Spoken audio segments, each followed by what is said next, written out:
بسم الله الحمد لله والصلاة والسلام على رسول الله صلى الله عليه وسلم اللهم اشرح لي صدري ويسر لي أمري واحلل عقدة من لساني يفقه قولي إن الله اصطفى كنانة من ولد إسماعيل الله يروندا بكنانة مبانا با إسماعيل ناروندا أبا قريشي مبانا با كنانة ناروندا مبا قريشي أبانا با هاشم kati ate nannonda mu baana ba Hashim. Tukikakasiza ddala awo nti olunyiriri lw'omubaka sallallahu alaihi wasallama lwe lusinga ekitiibwa era abantu bano baali special nnyo mu bantu abawarabu. Allah yamulonda mu best lineage. Jaafari bwe yali ayogera ne Najashi yamugamba atya, Allah tabaraka wa ta'ala yatutumira omubaka twamanya olunyiriri lwe. Kati Mughira bw'ayimirira mu maaso ga Yazdajar yamugamba atya, faba'atha Allahu ilayna rajulan ma'rufan na'rifu nasabahu wa na'rifu wajhahu wa mawlidahu fa arduhu khayru ardina wa hasabuhu hasabina wa nasabuhu khayru nasabina wa baytuhu a'dham buyutina wa baytuhu khayrun a'dhamu min buyutin wa qabilatuhu qabilatina wa huwa binafsihi kana khayruna. Jaafari bwe yayimirira mu maaso ga Najashi bw'atyo bwe yamugamba ebigambo ebyo. Eno hadithi etunnyonnyola nti Allah tabaraka wa ta'ala yatusindikira omusajja tumanyi wawe yava, ettaka lye lyerisinga amataka gonna, layini ye yesinga layini zonna, olulyo lwe lwe lusinga endyo zonna, ekika kye kyekisinga ebika byonna, ate yatusinga mu ffe ffenna, enju ye yesinga enju zonna. Omubaka alayhi salatu wassalam yasinga. Naye tulina obuzibu ne umma yaffe eya Muhammad sallallahu alayhi wasallam. Obuzibu obuliwo kwe kuba nti layini y'omubaka alayhi salatu wassalam tebagiwa kitiibwa, n'osanga omuntu ng'omubaka alayhi salatu wassalam tamuwa kitiibwa ne ba ahlul bayt tabawa kitiibwa.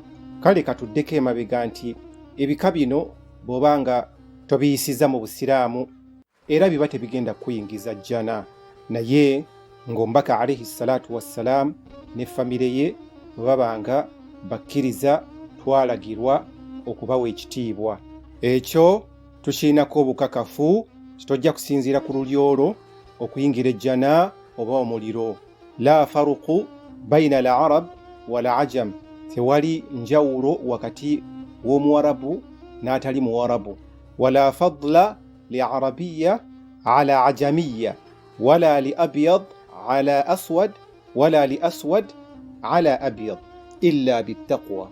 Era kino tekitegeeza nti endyo n'ennono n'ebika by'abantu n'obusolya n'ennyiriri n'emituba n'amatabi n'amasanso tebiina mugaso mu nsi muno, si bwe kitegeeza.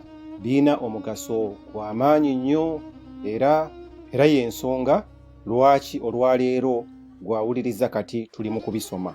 Allah tabaraka wa ta'ala yassa amaanyi mu nsi muno n'amateeka agatutambuza mu nsi muno. Kale n'ennono bintu bikulu nnyo nnyo nnyo. Bwe muba nga temubisussizza nnyo ne mubirinnyisa ku bannammwe nga bano bwe tuwulira abaali bawanda bannaabwe mu kamwa nti bo balangira nnyo, amalusu gaabwe tegasobola kukoona ku ttaka. N'ebirala ebifaananako ng'ebyo ebyesittaza bingi nnyo. Amawanga ago ageeyita amalangira, engeri gye gayisaamu abo abayitibwa abakopi. Obusiraamu bwajja okuggyawo ebyo byonna era bwe kituuka ku ekyo kiba kifuuse haramu, wabula tekirina mutawaana.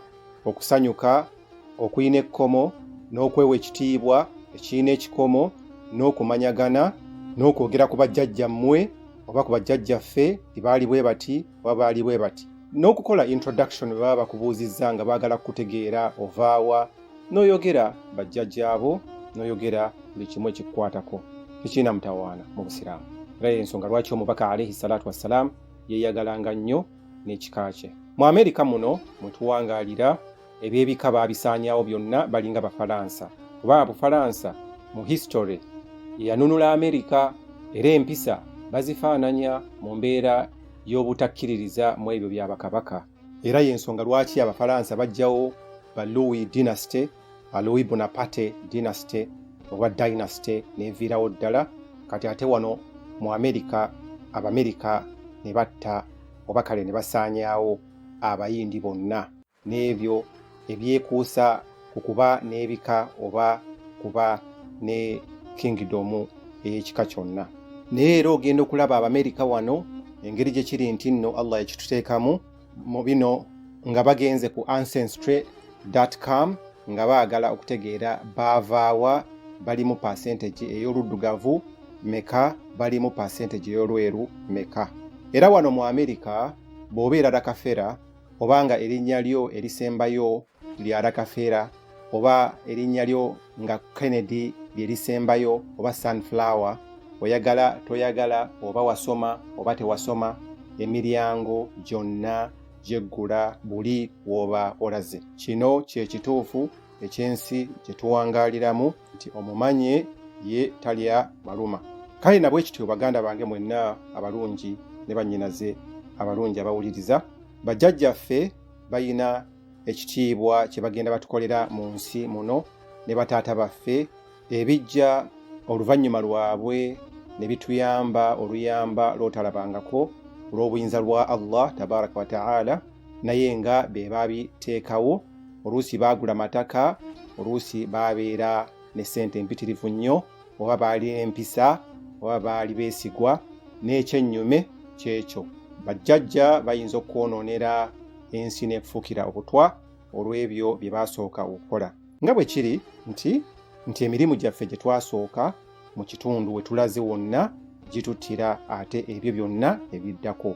For example, wano mu Amerika bujja n'ozannyisa credit yo oluvannyuma lw'emyaka emiyitirivu gy'oba owangadde muno, ogenda okukkakkana nga buli ky'otuukako bw'oti olw'ensonga nti tuwangaalira mu nsi y'amabanja, buli ky'otuukako bw'oti baagala kulaba olina amabanja ameka.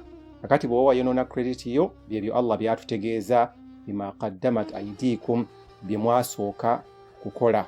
Era kino bwe kiba nga tekirinaamu kusosola tekirina mutawaana. Lwaki Allah tabaraka wa ta'ala yalonda layini esingayo ekitiibwa bwe kiba nga ddala mu butuufu ebika tebiina mugaso mu bantu bonna.